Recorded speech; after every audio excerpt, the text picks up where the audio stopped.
नमस्कार, व्योम टीवी के पेज पर श्रीमान मैं आपका स्वागत करता हूं। हम लोग हैं बोकारो हवाई अड्डा। श्रीमान, बहुत लंबे समय से आप देख रहे हैं कि यह हवाई अड्डा पहले बात हुआ था धनबाद में बनने का, लेकिन फिर वहां से धनबाद वाला देवघर चला गया। लेकिन बोकारो हवाई अड्डा बहुत पुराना हवाई अड्डा है। इसका जीर्णोद्धार कर अब इसको नागरिक सेवा के लिए तत्पर और तैयार किया जा रहा है। चलिए, अभी कुछ दिन पहले आपने सोशल मीडिया पर एक चीज़ सुना कि फरवरी माह के 2024 के फरवरी माह के अंतिम माह से इसको प्रारंभ किया जाएगा। इन सारी चीज़ों को लेकर JBKSS के प्रवक्ता विजय सिंह जी हमारे साथ हैं। मैंने बड़ा दिल से उन्हें अनुरोध किया कि आप बोकारो को बहुत नज़दीक से समझते हैं और बोकारो की केवल राजनीति ही नहीं, सामरिक स्थिति के साथ आप बिल्कुल वाकिफ़ हैं। इन्हीं सारी चीज़ों को आपके पास रखेंगे। विशेष मुद्दा वही होगा कि आखिर उड़ान कब।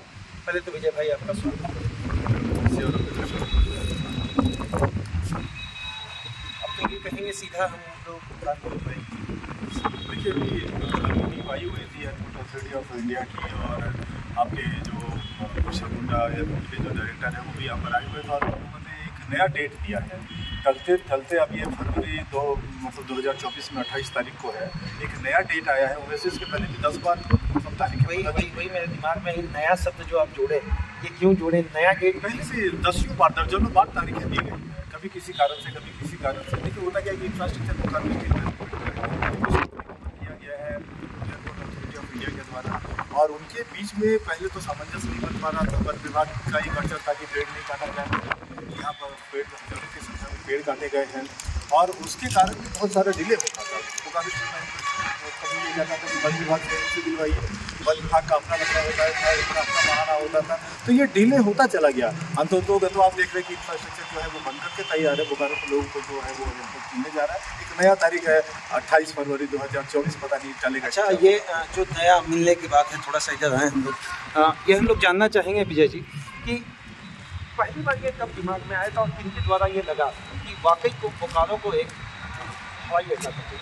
देखिए, यहाँ पे सेल का जो एयरपोर्ट है ये तो पहले से ऑपरेशनल था, और जो सेल मैनेजमेंट है उसका जो चौपर, उसका जो छोटा जो हवाई अड्डा है, ये जो हवाई जहाज़ है वो यहाँ पे लैंड करता था।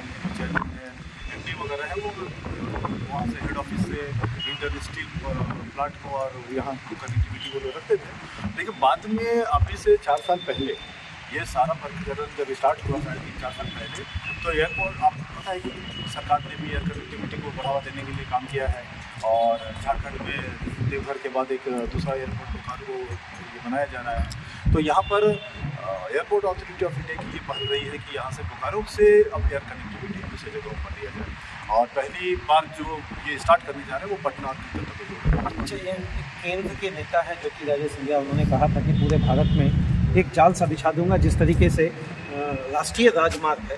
तो क्या लगता है ये धरातल पर उतरेगा, या जिस तरीके से बनकर ये आज 1.5 से 2 साल से तैयार है, कहीं दूसरे जगह भी इस तरह का बहुत वेटिंग वॉच होगा? देखिए, सीधी बात यह है कि कमिटमेंट और फुलफिलमेंट में अंतर है। सरकार जितना बोलती है उतना अगर कर दे तब तो फिर तो कायाकल्प ही हो जाएगा। और जो बात आप कह रहे हैं जो सिंधिया जी के बारे में, ठीक है, उनका मनसा अच्छा है, और अगर वो एयर कनेक्टिविटी रिमोट एरिया से भी देने जा रहे हैं और पूरे देश के अंदर अगर वो एयर कनेक्टिविटी अगर छोटे से आदमी को अगर जोड़ रहे हैं, कॉन्सेप्ट बहुत अच्छा है। लेकिन जिस ढंग से बोकारो एयरपोर्ट को डिले किया गया, इस तरह का डिले प्रैक्टिस नहीं अपनाना चाहिए। और जो चीज़ें देखिए, सारी चीज़ जो जितने भी NOC है, जो भी कंस्ट्रक्शन है, जो भी प्लान है, जो भी इम्प्लीमेंटेशन है, वो सरकारी कामकाज का और सरकारी विभाग के अंदर आता है। तो मेरा कहने का मतलब साफ है कि जो सारी चीज़ें सरकार के अंदर है और अंतर विभागीय चीज़ें हैं, तो उनको आराम से NOC देने में या फिर उनको क्लियरेंस लेने में कोई कठिनाई नहीं होनी चाहिए। डिले जो हो रहा है वो गड़बड़ है, डिले नहीं होना चाहिए। JBKSS तो नाराज होती है, तो गरीबों की बात करती है, दलितों की बात करती है, शोषित की बात करती है। ऐसे में उड़ान भरने के लिए तो 5,000 रुपये चाहिए पॉकेट में। कैसे देखते हैं आप लोग JBKSS के तरफ से देखते हैं? देखिए, सबसे पहली बात कि अगर बोकारो से अगर हम लोग बात कर रहे हैं तो ठीक है, विकास के हम लोग विरोधी नहीं है। यहाँ पर एयरपोर्ट बन रहा है, लेकिन यहाँ के विस्थापितों का क्या हुआ? जिन विस्थापितों ने इस एयरपोर्ट के लिए भी ज़मीन दिया, उन विस्थापितों का क्या हुआ? उमेश जी, बिल्कुल हम उन्हीं विस्थापितों की बात कर। अब कहाँ रैयत रह गए? विस्थापित तो अब वो प्राणी है जिसके पैर के नीचे ज़मीन नहीं है, उसके सर के ऊपर आसमान नहीं है, और उसके पास रोजगार नहीं है। समस्या देखिए, एक समय कहें कि आधार कार्ड तक केवल सीमित रह गया है। बिल्कुल, आधार कार्ड तक। और बहुत आश्चर्य होगा आपको सुनकर के उत्तरी क्षेत्र में 19 गाँव है, वहाँ मतलब आवासीय नहीं बन रहा है लोगों का। मतलब आप समझिए कि वो आप उनकी पहचान नहीं है। तो एक विस्थापित जिसने इसी एयरपोर्ट के लिए जमीन दी आज दर्जन की ठोकरें खा रहा है। उमेश जी, एक समय हुआ करता था आज से 25-30 साल पहले कि जब किसी को ये पता चलता था कि फलाना व्यक्ति के परिवार में एक लड़का मतलब अनमैरिड है और वो वहाँ किससे विस्थापित है, तो एक उम्मीद होती थी कि उसकी नौकरी हो जाएगी बोकारो स्टील में, तो चलो वहाँ शादी कर दो तो कम से कम वो सेटलमेंट हो जाएगा। लेकिन अब ये स्थिति यहाँ पर पैदा ये हो गई है कि विस्थापितों को नौकरी नहीं दी जा रही है। तो जिस विस्थापित के पास नौकरी नहीं है, जमीन तो पहले ही चली गई है, तो उस विस्थापित का भविष्य क्या है? आप सोच करके देखिए कि एक खाना बदोश की जिंदगी आने वाले समय में यहाँ के विस्थापित गुजारे। अच्छा, अब आपने भी बहुत लंबे समय से, मुझे लगता है एज ए जर्नलिस्ट, बोकारो को नज़दीक से देखा, सबसे बड़ी समस्या क्या है? देखिए, सबसे बड़ी समस्या यहाँ पे अतिक्रमण है, विस्थापितों के साथ अन्याय है। यहाँ पर जिस ढंग से बोकारो स्टील मैनेजमेंट ने एक अच्छा इंफ्रास्ट्रक्चर यहाँ पर क्रिएट किया था, लेकिन आप आवास की संख्या, आप जो आवास का जो स्थिति है वो देखिए, वो जर्जर है। 30-35 स्कूल था, वो लगभग सब बंद हो गया, 4-5 ऑपरेशनल है। तो इंफ्रास्ट्रक्चर की जिस ढंग से बर्बादी हो रही है यहाँ पे, और नागरिक सुविधा का अभाव। एयरपोर्ट बना देने से एक आम व्यक्ति का जो जीवन स्तर है वो ऊंचा नहीं होता है, शहर में रोजगार नहीं है। मैं भी विस्थापितों की बात कर रहा था, एक आम युवा, पढ़ा लिखा युवा, न सिर्फ विस्थापित, गैर विस्थापित भी, जो पढ़ा लिखा है, इस शहर में रोजगार नहीं है, लोग पलायन कर रहे हैं दूसरे जगहों से। ये सुनते थे कि बोकारो लोग आते थे, रोजगार मिलता था, हमारा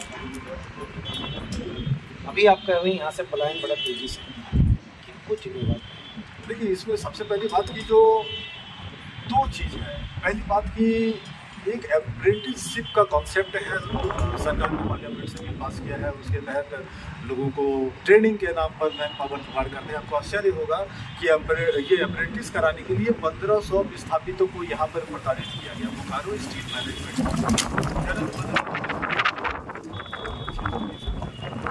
अप्रेंटिस कराइए और अप्रेंटिस के बाद जो रोजगार में प्राथमिकता देगी या सबूत करके ट्रेनिंग कराया गया। मतलब उनको 4000 रुपया दिया गया, 4500 रुपया दिया गया, और उनसे काम क्या लिया गया?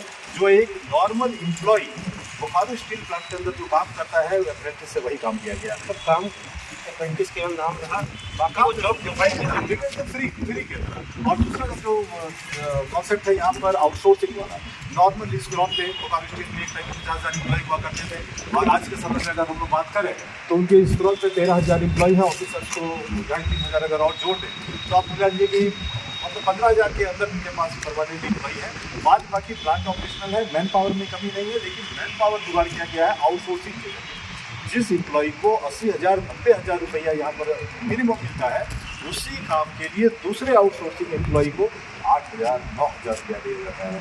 तो वैसे आप समझ सकते हैं कि इस शहर के अंदर रोजगार भी नहीं है, और रोजगार है तो जिस ढंग से रोजगार है वो हैंड टू माउथ का साझा। यहाँ के वर्तमान विधायक जो है वो तो बड़ा सदन में हमलावर भी रहते हैं जेबीएम की सरकार को लेकर। विशेषकर उनको मैंने सोशल मीडिया पर भी देखा है कि जो भी चीज़ें उनका पोस्ट होता है, लगता है विकास की कड़ी के लिए वो कटिबद्ध हैं। अभी कॉलेज के लेकर वो आगे बढ़े हुए, इंजीनियरिंग कॉलेज बोकारो में खुले, तो क्या इन सारी चीज़ों को आप लोग बिल्कुल एक दरकिनार कर देंगे? देखिए, सबसे बड़ी चीज़ की ये डबल इंजन की सरकार भी यहाँ चला चुका है। 17 साल भारतीय जनता पार्टी ने झारखंड में शासन किया है, और 17 साल के बाद अभी भी उनको करप्शन नजर आ रहा है। अभी उनको बहुत सारी लीकेजेस, हम सरकार को बैक नहीं करते हैं, हम समर्थन नहीं करते, और हम भी ये मानते हैं कि जिस ढंग से हेमंत सोरेन सरकार के टाइम में कोयला चोरी, लोहा चोरी, करप्शन बढ़ा है, आज सीओ जहाँ कहीं भी बैठे हुए बेलगाम है, कर्मचारी गलत काम कर रहे हैं, लैंड माफिया, कोयला माफिया हावी है राज्य के सिस्टम के अंदर, ट्रांसफर पोस्टिंग हमने धंधा बंद किया है। अभी जो हुआ है नीरज साहू के प्रकरण पे अगर आपका सवाल आए तो मैं उसको कैटेगोरिकली जवाब दूंगा।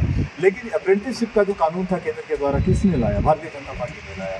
ये जो आउटसोर्सिंग वाला जो कॉन्सेप्ट है, ये किसने लाया? ये बीजेपी के टाइम में आया। अच्छा, आउटसोर्सिंग को क्या हम सीधा मान ले निजीकरण का प्राइमरी कॉन्सेप्ट है? बिल्कुल इसको मान सकते हैं। इसको दो तरीके से आप देख लीजिए। पहली बात तो ये कि देश के अंदर बेरोजगारी बहुत ज़्यादा है। यही कारण है कि आपके पास एक पढ़े लिखे युवा, ग्रेजुएट युवा, आपके पास 10,000 रुपये में काम करने को तैयार है। आप बेरोजगारी का हालत का अंदाजा आप इस बात से लगा सकते हैं। और दूसरा सबसे बड़ी बात यह है कि जिस ढंग से बेरोजगारों की फौज देश के अंदर खड़ी हो गई है, हमको लग रहा है कि ये बहुत भयावह स्थिति है। एक और दूसरा क्या है कि ये अप्रेंटिसशिप के कारण परमानेंट वैकेंसी बंद है। और ये अप्रेंटिसशिप, हम लोग एयरपोर्ट पे बात कर रहे हैं, एयरपोर्ट अथॉरिटी ऑफ इंडिया के अंदर ऑल ओवर आप देख लीजिए, वहाँ भी अप्रेंटिसशिप है और वहाँ भी आउटसोर्सिंग है। ग्राउंड सवाल यही था कि हवाई अड्डा पर क्या हम ये माने कि जो भी विस्थापन यहाँ हुआ लोगों के, उन युवाओं को भी कुछ रोजगार देने के चाहिए, चाहे वो सी ग्रेड या बी ग्रेड कुछ नहीं होगा, कुछ नहीं होने वाला है, क्योंकि उन्होंने जमीन जो दिया था वो तत्कालीन बिहार सरकार को दिया था और अब बोकारो स्टील मैनेजमेंट के पास है। अधिग्रहण क्या हुआ, बोकारो स्टील के पास तो सरप्लस जमीन है, बोकारो स्टील के पास सरप्लस जमीन है और उस जमीन को वो रैयत को वापस नहीं कर रहे हैं, जो मूल विस्थापित रैयत है उनको वापस नहीं हो रहा है। आप ये कह रहे हैं कि एयरपोर्ट रोड के लिए कुछ होगा क्या, तो जमीन तो बोकारो स्टील ने लिया है, एयरपोर्ट अथॉरिटी ऑफ इंडिया ने जमीन अच्छा, तो क्या यहाँ हम ये माने कि सीधा बनना झाड़ेगा उमेश जी कि हम तो कुछ जानते ही नहीं है कैसा विस्थापित कौन सा विस्थापित। Airport authority of India limited कोई क्या 75% जो बोला गया राज्य सरकार के द्वारा, चाहे कोई भी कंपनियां हो, सरकारी हो, गैर सरकारी हो, कृषि हो या लिमिटेड ग्रुप का भी 75 एटलीस्ट सी और डी तक जरूर रिजर्वेशन वाली बात है। देखिए, तो क्या हम हवाई अड्डा पर भी इस चीज़ को लागू करेंगे या हेमंत जी यहाँ पर फेल देखेंगे? देखिए, सबसे पहले बात ये हवाई अड्डा तो सीधे एयरपोर्ट अथॉरिटी ऑफ इंडिया के अंदर की चीज़ है और सेंट्रल के मामले में ये सीधे हाथ उठा देते हैं कि वो सेंट्रल एजेंसी है, उसमें इम्प्लीमेंट नहीं होता है। लेकिन आप संकल्प ये लेकर के आते हैं कि कोई भी नौकरी जो 40,000 तक की है या उससे कम की है उसमें 75% आपको झारखंडी युवाओं को रखना है। आपको आश्चर्य होगा कि बहुत सारे नियोजन के जो कार्यालय हैं, जिला नियोजन कार्यालय में, उनके पास आज आंकड़े उपलब्ध नहीं है। अब सरकार फाइन कर रही है उन कंपनियों को 25-25 हज़ार रुपये का। वैसे ये कंपनियां फाइन भरने को तैयार है, लेकिन झारखंडी युवाओं को नौकरी देने के लिए तैयार नहीं है। आप सोच करके देखिए कि किस ढंग से लोगों ने यहाँ पर सिस्टम क्रिएट किया हुआ है कि अगर सरकार को ये संकल्प क्यों लाना पड़ा, उसको पता है कि झारखंड के युवा इसलिए बेरोजगार है क्योंकि परप्रांतीय जो दूसरे राज्य के लोग हैं वो यहाँ के सिस्टम पे आ गए। झारखंडी उड़ान पाएगा, अगर हम फेयर की बात करें तो इसमें तो कहीं मेरे तरफ से भी आपकी तरफ से बात नहीं होगा कि भाई एक्सप्रेसली झारखंडी के लिए आप नया फेयर सुपरवाइज करके लाएँ। झारखंडी का जो आर्थिक स्थिति है इस हवाई अड्डे से वो उड़ान भर पाएगा? देखिए, अगर एक आम विस्थापित, एक आम झारखंडी की अगर बात कर रहे हैं तो ये हवाई जहाज उसके लिए दूर की बात थी। अगर बोकारो का विकास, ठीक है, एक पहलू है ये, अभी बोकारो विधायक के संबंधियों का एक यहाँ पे हॉस्पिटल है यहाँ पे, तो उस हॉस्पिटल में डॉक्टर्स आएंगे, मरीज आएंगे, तो उसके लिए ये एयर कनेक्टिविटी बहुत अच्छी है। आप तीखा बात रख रहे हैं, बिल्कुल। इस हवाई अड्डे को आप हॉस्पिटल से ठीक है, मैं एक पहलू बता रहा हूँ, ये बता रहा हूँ, नहीं तो एक आम बोकारो के एम्प्लॉय को, बोकारो के लोगों को एयरपोर्ट की उतनी ज़रूरत नहीं है। हो सकता है कि 25% ज़रूरत हो, बट मैं ये कहना चाह रहा हूँ कि जो ये मेडिकल सुपर स्पेशलिटी हॉस्पिटल है और जो एयरपोर्ट है बोकारो का, ये directly proportional to each other है। ये दोनों एक दूसरे के पूरक हैं। जो आम झारखंडी है यहाँ पे, जो आम सिविलियन है, ये क्या हम जेडी से बात कर रहे हैं या जेडी के प्रबंधक की तरफ से? ये दोनों की तरफ से, ये दोनों की तरफ। अच्छा, क्या लग रहा है इसके बनने से क्या नुकसान होगा? चलिए, बातें हैं उन सारी मुद्दों पर जो अनछुआ पहलू रहते हैं। चलिए, एक तरफ विकास की हम बात करेंगे, हवाई अड्डा आगे बढ़े, लेकिन इसके बनने से क्या नुकसान होगा? देखिए, नुकसान कुछ भी नहीं। नुकसान इसलिए मैं नहीं कहूँगा क्योंकि जब केसेस विकास के विरोधी नहीं है। अगर आप एक नया आइडिया लेकर आते हैं, एक नया इंफ्रास्ट्रक्चर लेकर आते हैं, नया एयर कनेक्टिविटी आप लेकर के आ रहे हैं, जाहिर है लोगों को फ़ायदा होगा। लेकिन जिस अंतिम पायदान पे, अंतिम छोर पे बैठे हुए व्यक्ति की अगर आप कल्पना कर रहे हैं कि उसका विकास हो जाएगा, तो इस एयरपोर्ट से उसको कुछ मिलने नहीं जा रहा है। लेकिन बहुत सारे लोग जिनके जेब में पैसा है, जिनका ठेकेदारी है, जिनका कोयला है, जिनका लोहा है, जिनका रोजगार है बड़ा बड़ा, उनके लिए एयर कनेक्टिविटी बता। क्या कहेंगे माननीय विधायक जी को, विजय जी से अगर हम बात कर रहे हैं, उनके लिए क्या संदेश होगा कि बोकारो को किस तरीके से देखें?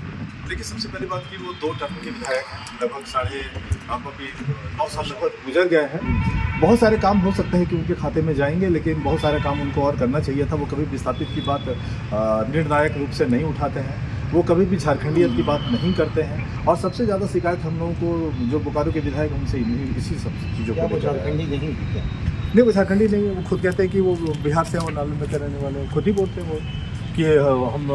अच्छा, आप लोग इन दिनों एक नारा और लगाए हुए हैं कि जितना भी विधायक हो, सांसद हो, सब झारखंडी हो। बिल्कुल, हम लोग ये कह रहे हैं उमेश जी। इसके पीछे सीधा सीधे कारण ये है कि अगर धरती पुत्र होगा, अगर माटी का लाल अगर होगा, तो कम से कम इतना बड़ा चोर नहीं होगा, इतना बड़ा बेईमान नहीं होगा। 90-10 वाली बात वहाँ भी रहेगी क्या? तो 10 वाली बात अगर हम लोग का बस चले तो हम लोग बिल्कुल करेंगे। और 90-10 तो नहीं, हम तो 100% चाहेंगे कि जो पीपल रिप्रेजेंटेशन है, चाहे वो सांसद हो या फिर वो विधायक हो, वो विशुद्ध रूप से झारखंड में झारखंडी होने चाहिए। पर प्रांतीय क्यों होने चाहिए? आप एक बात बताइए ना कि महाराष्ट्र में झारखंड और बिहार के मंत्री और विधायक क्यों चाहिए? तो उसी ढंग से यहाँ नहीं होना चाहिए। यहाँ के लिए जो कानून, झारखंडियों के लिए कानून झारखंडी को बनाने दीजिए ना। अच्छा, हमारा सांसद धीरज साहू जैसा हो या नहीं? बिल्कुल नहीं हो, बिल्कुल नहीं हो।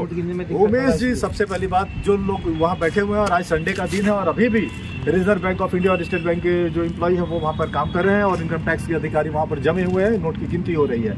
एक शराब का व्यापारी जिसका बहुत बड़ा लंबा चौड़ा कारोबार है, वो राजनीति में क्या कर रहा है, ये हम लोगों का सवाल है। वो क्या कर रहा है? नहीं, देखिए मेरा सीधा मतलब ये है कि जिनके पास इस तरह के बिजनेस है उनको राजनीति में नहीं आना चाहिए। क्योंकि क्या कहना चाह रहा हूँ, 300-500 करोड़ रुपया अचानक तो विजय भाई आया नहीं होगा। देखिए अब सरकार कांग्रेस के राज्यसभा सांसद है, मैं तो ये कहता हूँ कि हम लोगों ने तो राज्यसभा सचिवालय से भी डिमांड किया है कि उनकी सदस्यता रद्द की जाए। कांग्रेस से भी हम लोग डिमांड कर रहे हैं कि आप उनकी प्राथमिक सदस्यता निलंबित करें, उनको आप पार्टी से निकालिए। और इस तरह के व्यापारी जो आपको पता है कि इतना कैश घर में आप इलीगल नहीं रख सकते हैं। बिल्कुल, आप अगर ये तर्क दे रहे हैं कि आप बहुत बड़े बिजनेसमैन हैं तो इतना कैश आप क्या कर रहे थे? आपको क्यों चाहिए इतना कैश? अभी चुनाव आने वाला है, लोकसभा आने वाला है, अभी विधानसभा आने वाला है। हम लोग तो ये मानते हैं कि शायद उसकी तैयारी होगी 2024। हाँ बिल्कुल, लोकसभा और विधानसभा की तैयारी होगी। और हम लोग तो ये भी कांग्रेस पर आरोप लगा रहे हैं कि इस तरह के व्यापारियों को कांग्रेस पार्टी ने पैसा लेकर के राज्यसभा भेजा है। चलिए, अंतिम एक प्रश्न होगा, हवाई अड्डा विकास करें, यहाँ के लोग विकास करें, जो कनेक्टिविटी भी बनाई गई केवल 2 जगह से, आगे और क्या आपका मांग रहेगा या जेबी केसेस की तरफ से क्या मांग होने जा रहा कि वाकई इसकी कनेक्टिविटी और विस्तारपूर्वक होना चाहिए?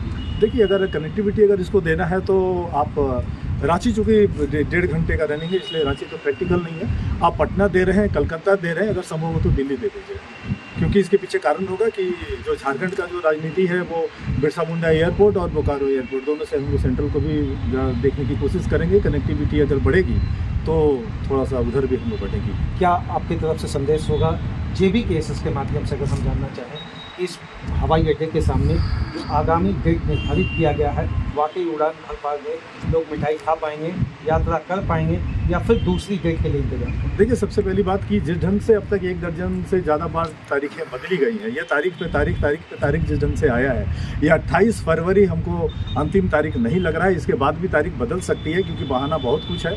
लेकिन हम भी शुभकामना देते हैं कि बहुत जल्द ये जो एयरपोर्ट है वो ऑपरेशनल हो और संबंधित जितने लोग हों उनको लाभ हो, भले यहाँ के झारखंड के जो आम लोग हैं जो विस्थापित उनको फ़ायदा हो या ना हो।